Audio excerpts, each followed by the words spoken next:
हम सीधे आपको दिल्ली एयरपोर्ट की तस्वीरें दिखा रहे हैं जहां पर हमारी मेडल विजेता मनु भाकर जो हैं वो दिल्ली वापस आ गए हैं। एयरपोर्ट पर जोरदार स्वागत जो है वो उनका किया जा रहा है। 2 ब्रॉन्ज मेडल जो है वो उन्होंने यहाँ पर जीते हैं। एक 10 मीटर एयर पिस्टल में उन्होंने जो सिंगल इवेंट था उसमें ब्रॉन्ज मेडल जीता था और इसके अलावा जो टीम इवेंट था उसमें सरबजोत सिंह के साथ मनु भाकर ने ब्रॉन्ज मेडल जीता। ये तस्वीरें आप देख रहे हैं। तो क्लोजिंग सेरेमनी के लिए मनु वापस जाएंगी पेरिस में, जहां पर ओलंपिक की क्लोजिंग सेरेमनी होगी। लेकिन फिलहाल मनु वतन लौटी है, जहां पर शानदार स्वागत जो है वो उनका किया जा रहा है। तो मनु भाकर ने एक तरह से इतिहास यहां पर रचा है और भारत का नाम ऊंचा किया है। और पेरिस ओलंपिक में भारत का खाता खोलने वाली जो पहली शूटर रही वो भी मनु भाकर ही रही है। ऐसे में बहुत ज़्यादा उनकी ये जो जीत है, उनकी जो कामयाबी है वो मायने रखती है हमारे लिए। तस्वीरें आप देख रहे हैं। मनु भाकर दिल्ली लौट आई हैं, वतन लौट आई हैं। हालांकि उन्हें वापस जाना है क्लोजिंग सेरेमनी के लिए, लेकिन यहाँ पर कंधों पर उठाकर मनु भाकर का स्वागत जो है वो किया जा रहा है। साथ में आप उनके कोच को भी देख सकते हैं, जसपाल राणा को जो यहाँ पर नजर आ रहे हैं। एक बहुत बड़ी भूमिका यहाँ पर जसपाल राणा जो है उनकी रही है, क्योंकि जो पिछला ओलंपिक था उसमें मनु भाकर की पिस्टल खराब हो गई थी और उसके बाद काफ़ी डिप्रेशन में वो चली गई थी। यहाँ तक कि शूटिंग तक छोड़ने का मन मनु भाकर ने बना लिया था, लेकिन जसपाल राणा ने बहुत उनका मनोबल बढ़ाया, लगातार उनके साथ बने रहे और ऐसा आत्मविश्वास मनु भाकर के भीतर उन्होंने जगाया कि मनु ने इस बार बेहतरीन प्रदर्शन किया और नतीजा हम सब के सामने। तो ढोल नगाड़ों की आवाज़ भी यहाँ पर हम सुन पा रहे हैं। फूल गुलदस्ते लेकर यहाँ पर बड़ी तादाद में लोग पहुँचे हैं मनु का स्वागत करने के लिए। उनके साथ उनके कोच जसपाल राणा भी नज़र आ रहे हैं। मनु और उनके परिवार के लिए ये बहुत बड़ी बात है और पूरे देश के लिए ये बहुत बड़ा मौका है।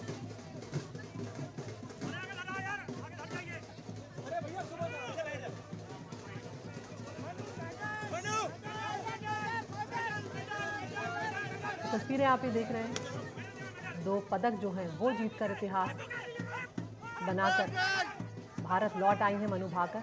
और दिल्ली एयरपोर्ट की तस्वीरें आप देख रहे हैं, जहां पर जसपाल राणा, उनके कोच और मनु भाकर का जोरदार स्वागत जो है वो किया जा रहा है।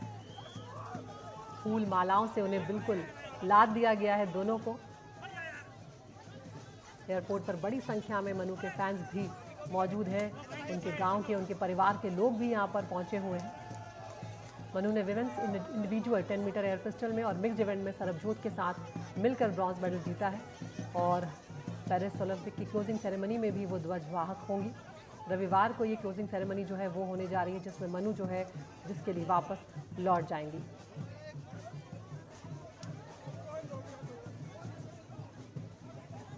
मनु के परिवार का भी एक बहुत बड़ा यहाँ पर योगदान रहा है। जिस तरह के बैकग्राउंड से, जिस तरह की पृष्ठभूमि से वो आती है, वहाँ पर महिलाओं को बहुत ज़्यादा आगे बढ़ने देने की मानसिकता नहीं है। लेकिन मनु भाकर ने इन तमाम अड़चनों को पीछे छोड़कर एक बड़ा संघर्ष उन्होंने किया है और इस मकाम तक वो पहुँची है।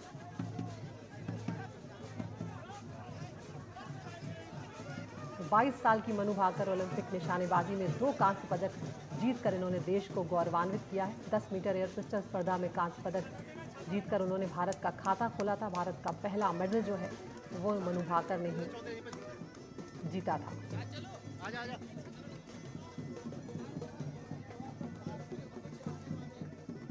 और हमने मनु की माँ जो सुमेधा भाकर है उन्हें भी सुना था। उन्होंने कहा था कि जब से मनु पैदा हुई है तब से ही हम लगातार संघर्ष करते आ रहे हैं और कई बार हुआ कि परिवार के जो लोग थे उन्हें नहीं ठीक लगा कि मनु उस तरह से खेल में आगे बढ़े, लेकिन उनकी माँ का कहना था कि उन्होंने किसी की नहीं सुनी और मनु को खेलने दिया गया। तो कंधों पर बिठाकर मनु भाकर को जो है उनका स्वागत यहाँ पर किया गया है। इतिहास रचकर वो लौटे हैं और इस तरह से शानदार स्वागत मनु भाकर का किया गया है। साथ में उनके कोच जसपाल राणा भी मौजूद हैं।